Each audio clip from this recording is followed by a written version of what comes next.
Il me reste à évoquer un ultime auteur dans ce dernier épisode consacré à la grande et difficile épopée du grand jeu.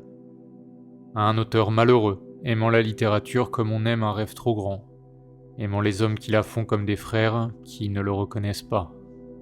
Du grand jeu, Richard Wagner fut à la fois un initiateur et un rebut, une pièce maîtresse et un pion renié. Ce Tchécoslovaque, né en 1884, installé à Paris en 1912, retourné à l'Est durant la Grande Guerre, décoré d'une médaille militaire puis victime d'une commotion nerveuse, tombera amoureux des poètes du grand jeu. D'abord de Roger Vaillant, dont il écrit dès mars 1927, à plusieurs reprises, que dans 2 ou 3 ans, je cite, « il sera quelqu'un ». Puis de René Daumal, dont il dit dans un compte-rendu publié dans un journal pragois qu'il produit des images poétiques semblables à des balles incandescentes où drame, perception et idées s'empoignent, pelote de lutteurs cabrés. Lorsqu'il rencontre les simplistes au premier jour de 1927, cela fait presque une dizaine d'années que Richard Wagner n'écrit plus. Il fait du journalisme et s'en contente, sans que l'on sache précisément s'il s'agit d'opportunisme, de résignation ou même de dégoût. Il a publié des poèmes, des nouvelles et des récits de 1913 à 1919, dont un certain Renoncement souriant en 1914 au titre prémonitoire et contradictoire, l'œuvre traduite en français étant tout sauf joyeuse. Billy Dranty, dans sa superbe préface à la correspondance croisée de Richard Wagner, résume ainsi la prose de l'auteur. Elle est complexe, féroce, obsédée, sorte d'interminable et irréconciliable jeu de taquin.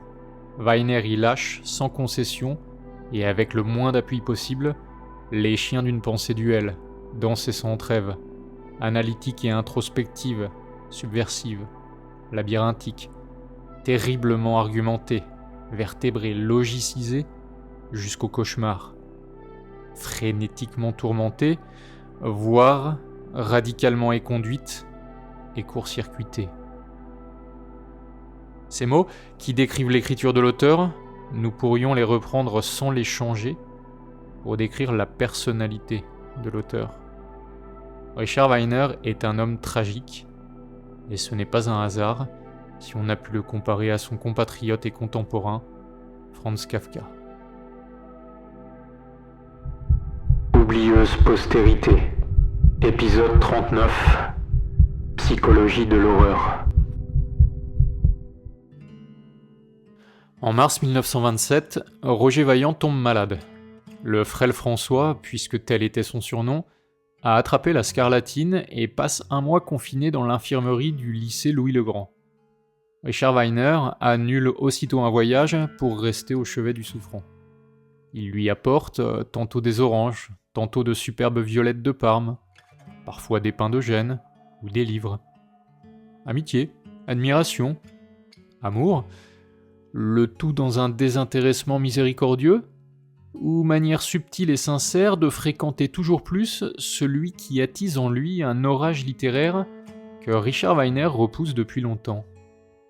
L'auteur, tandis que Roger Vaillant est encore alité, écrit à un éditeur tchèque pour tenter de lui décrocher une place de collaborateur dans une revue où lui-même travaille. Il se démène pour son jeune ami. Quelques mois plus tard, en septembre 1927, rétabli, Roger Vaillant part en Tchécoslovaquie, fort d'une bourse de 4000 couronnes que Richard Wagner lui a obtenue auprès du ministre des Affaires étrangères tchèque. On pourrait croire que ce n'est qu'un geste anodin pour un lettré bourgeois comme Wagner, mais Yves Courrière, dans sa biographie de Vaillant, n'hésite pas à écrire, je cite, que pour un être aussi complexe et complexé, le voyage en Tchécoslovaquie fut essentiel. Vaillant, encore enfant précieux à 20 ans, a d'abord erré comme une âme en peine dans l'obscure Prague, n'ayant pas les facilités bohémiennes de Pierre Minet. Mais la sœur de Wagner, prévenue, n'hésite pas un instant à recueillir le moineau et à le faire entrer dans le grand monde pragois. Peu à peu, Roger Vaillant déploie ses ailes. Lui, l'ange emprunté, le boxeur poids-plume. Quelques jours plus tôt, Alors que Weiner l'accompagne à la frontière française, en prévision du voyage, ce dernier écrit à Arthur Arfaud, le photographe du grand jeu, « Je suis resté seul, un soir, avec François à Chambéry.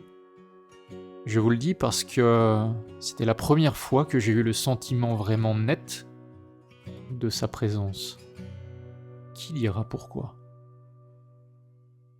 De ces quelques mots, l'écrivain tchèque tirera l'essence de la seconde, voire troisième, partie de son œuvre.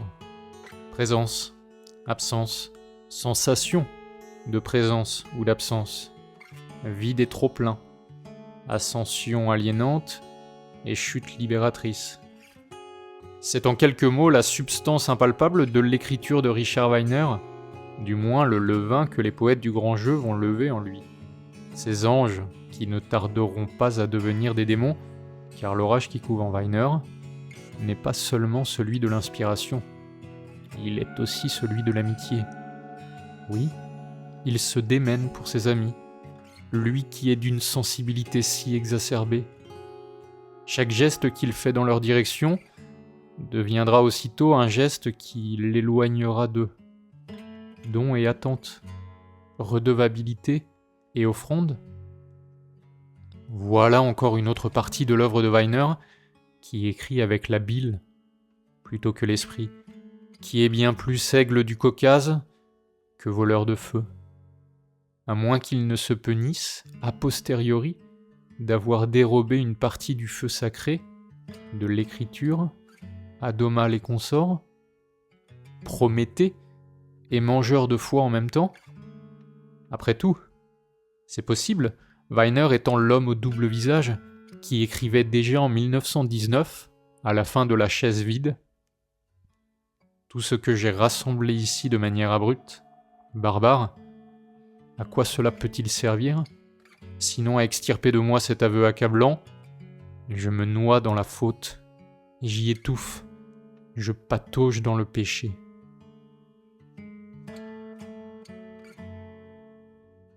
Mais pour l'heure, tout va bien entre les simplistes et Wagner. D'ailleurs, juste avant que Roger Vaillant ne parte pour Prague, Wagner organise une rencontre avec un peintre, lui aussi tchèque, vivant à Paris. Une sorte de génie qui peint en ayant toujours à l'esprit Nerval et son Aurélia, le trouble des frontières de la conscience.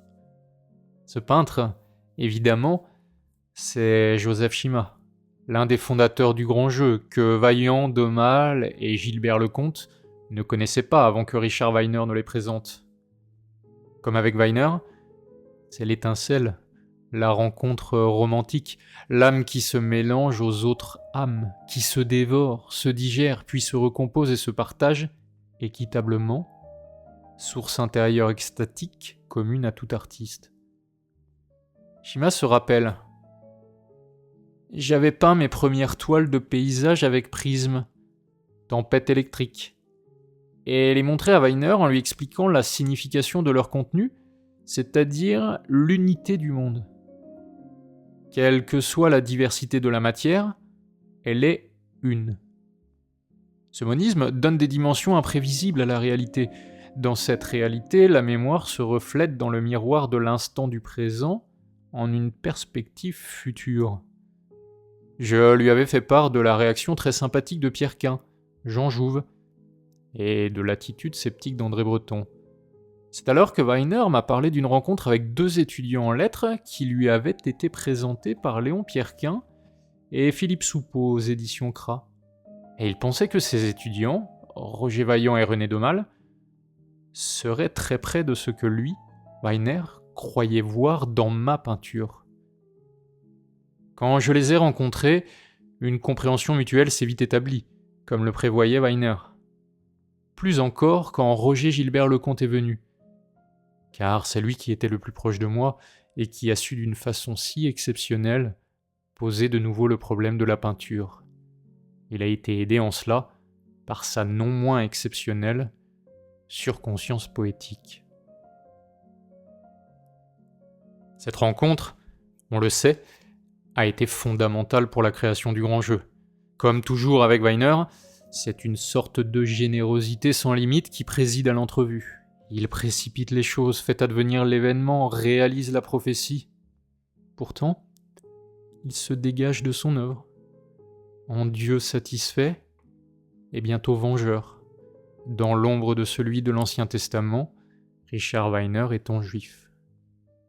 D'ailleurs, on ne peut même pas dire qu'il se fait poliment dégager, qu'il est rejeté, banni.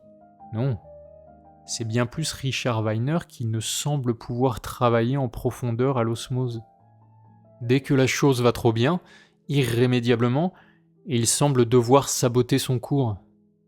L'âme blessée, on ne sait pas par quoi, qui se doit de s'aborder son propre navire. C'est ainsi. Richard Wagner s'auto-persécute, car il est poursuivi par des ombres. Rapidement, Wagner et Shima se brouillent. Les simplistes ayant pris l'habitude de se réunir chez le peintre, Wagner débarque, un jour, furieux. Voici ce que raconte Shima. Il est venu et il a fait une scène terrible, m'accusant de dresser les jeunes gens contre lui. Ils en seraient peut-être venus aux mains, car Wagner s'était mis à les insulter. J'ai dû m'employer à tout calmer. Wagner s'est, semble-t-il, complètement fâché avec moi. Il a donné son livre dédicacé à certains surréalistes, mais quant à moi, qui l'ai illustré, il ne m'a même pas remercié. Apprenant que Shima ne signerait pas les tirages de tête de ce recueil de poèmes, Wagner répond. Son refus ne me surprend guère. En effet, je comprends qu'il hésite à apposer sa signature à côté de la mienne, maintenant que nous avons rompu l'un avec l'autre. Et nous avons rompu parce que je ne pouvais plus ne pas voir que son attitude de prétendue amitié ne cachait rien d'autre que l'attitude du curieux indifférent devant une cage aux os. Alors, il va se faire bouffer par le lion, oui ou non ? Surgissent dans ces quelques phrases d'autres aspects de l'œuvre de Wagner. Je ne pouvais pas ne pas voir, comme il l'écrit. L'auteur a le don de déjouer la réalité, d'aller plus loin que la vraisemblance pour découvrir derrière le théâtre humiliant des faits des coulisses couleur tombeau, desquelles on aperçoit une sorte d'horreur ontologique. Richard Wagner creuse loin, et les ampoules ne lui viennent pas au doigt, car c'est son âme entière qui tient la pelle. Le second aspect que l'on découvre ici est celui de la persécution. Richard Wagner, voyant le dessous des cartes, en l'occurrence affectives, est soumis à des réactions qui vont au-delà du raisonnable. Il croit découvrir et répondre à une vérité cachée, si bien cachée que ceux qui la cachent ne savent pas qu'il la cachait. Ce faisant, étant le seul à percevoir le grand jour dans la nuit informe des sentiments, il s'exclut peu à peu du groupe et de lui-même, devenant un personnage qui perd son identité et son visage au profit d'un autre qu'on ne reconnaît plus. Dans Jeu à l'écartèlement, le premier texte de Jeu pour de vrai, Richard Wagner use les patiences, même les plus robustes, comme celles de René Daumal puis de Roger Vaillant. Il dira d'ailleurs dans La chaise vide « Je compris brusquement que je n'étais pas coupable envers lui. Le châtiment qui m'était infligé concernait cette autre grande faute qui n'a de rapport ni avec les choses ni avec les êtres, qui engendre le mal non au contact des circonstances, mais spontanément en elle-même, le mal secret et stérile, la malédiction de ma vie. » Oui, Richard Wagner a bien écrit entre novembre 1929 et mars 1931 un livre intitulé « Jeu pour de vrai », composé de 2 parties, Jeu à l'écartèlement et Jeu à l'honneur à charge de revanche. Ainsi, par cet intitulé double, il donnait sa propre version du grand jeu. Peu de temps après avoir rompu avec ses amours passagères. L'hommage est d'ailleurs limpide. Roger Vaillant et René Daumal apparaissent dans ce livre, respectivement sous les noms de Fulde et Mutig. Sont-ils, entre les mines et les ratures de Wagner, anges ou démons ? À cette question qu'il tranche dans sa correspondance dans un sens puis dans l'autre au gré des mois, Wagner apporte une réponse nuancée, dans Jeu pour de vrai, faisant dire à Mutig, l'alias de René Daumal, « Radicalement mauvais, voilà ce qu'on dit de nous. » Mais qu'est-ce, à vrai dire, que le mal radical des moralistes ? Rien autre chose qu'une divine disposition à l'oubli. Et voilà bien de quoi il s'agit. Nous voulons devenir oublieux, comme des dieux. Il y a dans cet oxymore, qui pourrait bien être la toute-puissance de l'omnipotence, du vrai. Après tout, ce texte très difficile à résumer est peut-être une expérimentation de l'oubli, de la désagrégation et de la névrose. Erika Abrams écrit dans sa préface « Weiner nous dépeint l'auto-torture d'un homme aliéné qui se sait un objet, irrémédiablement coupable par le seul fait de son altérité, dont il semble finalement se libérer lorsque, tombé au plus bas, il se rend compte que la vie est une spirale qui part seulement du point infinitésimal du moi, pour ensuite se dévider dans l'être, sans fin ni commencement. » Analyse d'ailleurs qui fait écho à une lettre de 1928, citée dès la préface des Correspondances croisées par Billy Dranty. L'année écoulée a porté les choses jusqu'à la crise. Comme un fait exprès, par un accablement, cumul d'événements, de rencontres, de conversations, voire de signes qui, tous et de concert, ont donné d'abord l'éveil à une immense angoisse métaphysique. D'où ensuite ce qu'on pourrait en dire les terrestres dérivés, des idées, des sentiments et des prises de conscience qui se sont conjurées en véritable enfer. Me savoir incapable d'inspirer à quiconque une inclination amicale. Me savoir à ce point abject et impuissant. Ce que Weiner résume ensuite en une phrase, la faute, commise sans le vouloir, mais inexorablement maudite. Ainsi, le personnage qui ouvre l'histoire de Jeu pour de vrai, dont Weiner a craint un temps qu'on l'accuse de plagiat parce que Georges Ribemont de Seigne, le fameux défenseur de la réunion du bar du château, venait de publier Frontières humaines, noir chef-d'œuvre qui commence pareillement et brasse les mêmes mystérieuses ténèbres. Ce personnage, donc, semble peu à peu se déliter. Il est si peu incarné physiquement, hormis quelques éclats sanguins, qu'il devient bientôt une conscience en mouvement bien trop grand pour un corps humain, à travers des fantasmagories, des lieux, des personnes. On en arrive alors à pressentir que cette conscience se heurte à une autre conscience, peut-être dangereuse, qui semble être celle d'un narrateur qui dissémine les indices de sa toute-puissance et de la manipulation à laquelle il se livre envers ce personnage en disgrâce. Cette sorte de supraconscience est-elle affamée, amusée, intriguée ? Cela reste à voir, mais toujours est-il que Richard Weiner rejoint là les expérimentations des membres du grand jeu. Effectivement, ne tentèrent-ils pas dès l'adolescence avec le tétrachlorure de sodium de regarder par la serrure ?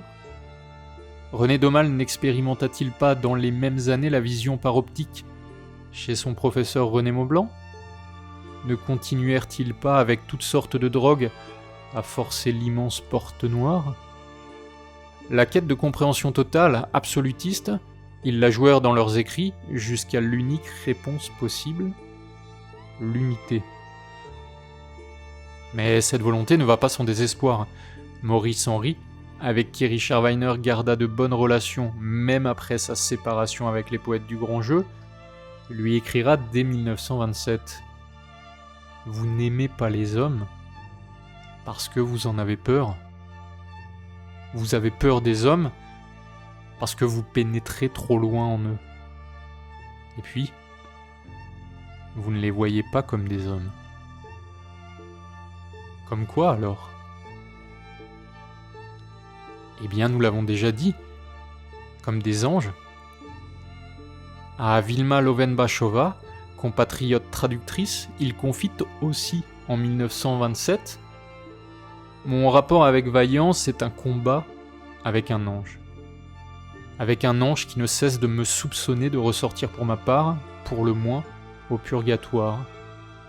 Et encore, appeler Vaillant un ange, c'est une hyperbole si je pense à son ami René Daumal. C'est là un ange pour tout de vrai.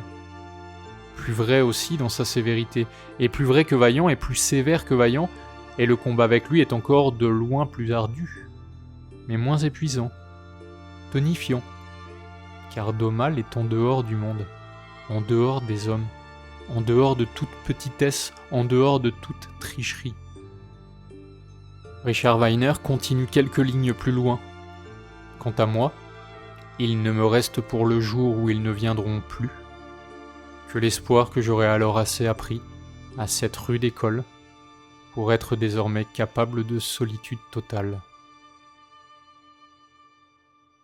Mais l'ange vieillissant sait bien que sa décrépitude l'entraînera de plus en plus bas, jusqu'à l'inévitable transmutation. Quand une seule aile uniquement fonctionnera, quand l'usure en aura fait tomber toutes les plumes, quand leurs os mêmes se fendilleront et les muscles se recroquevilleront, l'ange ne sera plus qu'un infâme marcheur. Et alors René Daumal répond à Richard Wagner en 1928. Si c'est vrai, si tu ne fais pas que crier dans l'ivresse, je suis heureux que tu aies trouvé ton salut en nous détestant comme tu te détestes toi-même. Que nous ayons été pour toi des démons tentateurs, puisque tu les as vaincus. Ainsi pourrait-on résumer les dernières œuvres de Richard Wagner. L'impossible description d'ange devenant démon. La séparation est consommée.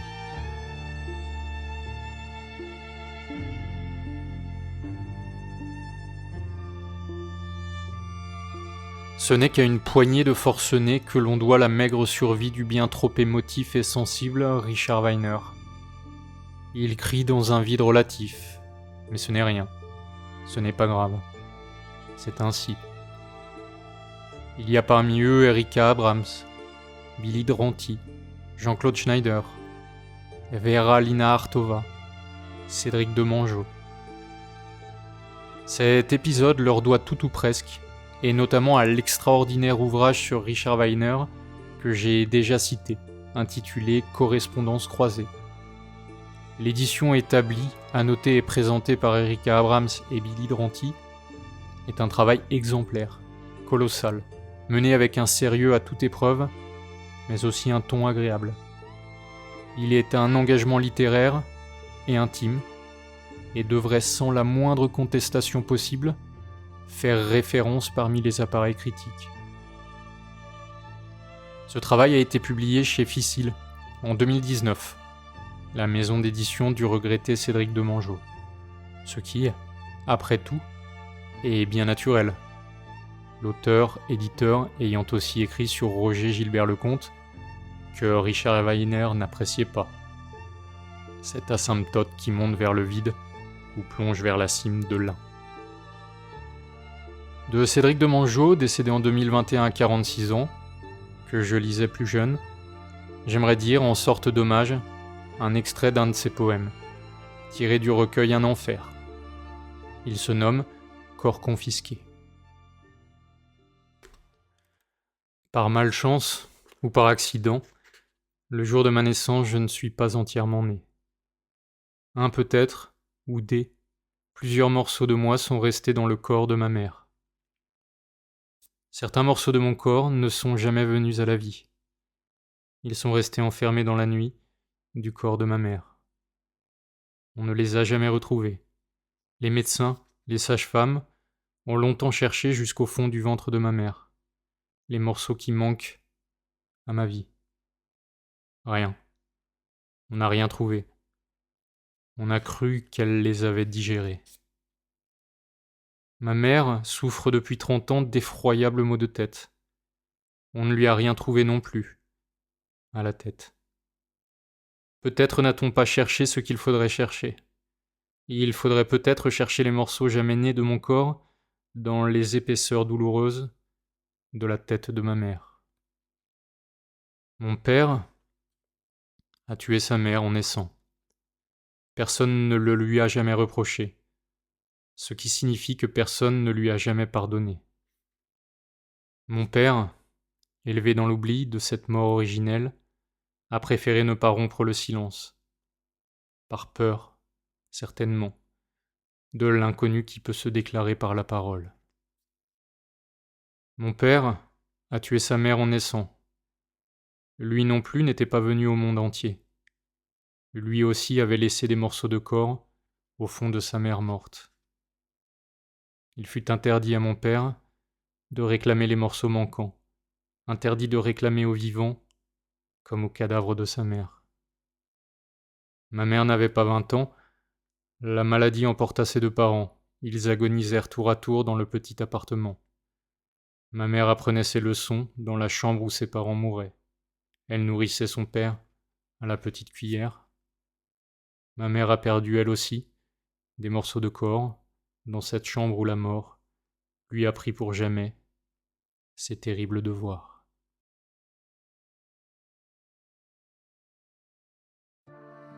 Du corps confisqué, il y en a partout, qui est bien plus le corps poétique que physique chez Richard Wagner et les membres du grand jeu.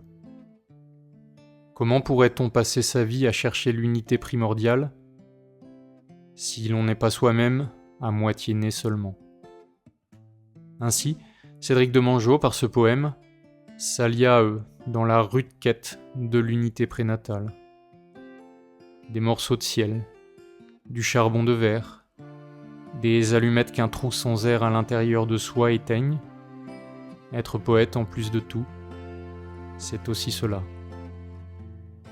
Richard Wagner a écrit dans La chaise vide, dès 1919, « Pour aboutir à mes fins, il me fallait prouver qu'à cet endroit régnait un vide absolu dont rien, ni dans le réel, ni dans le surnaturel, ne pouvait expliquer l'origine. »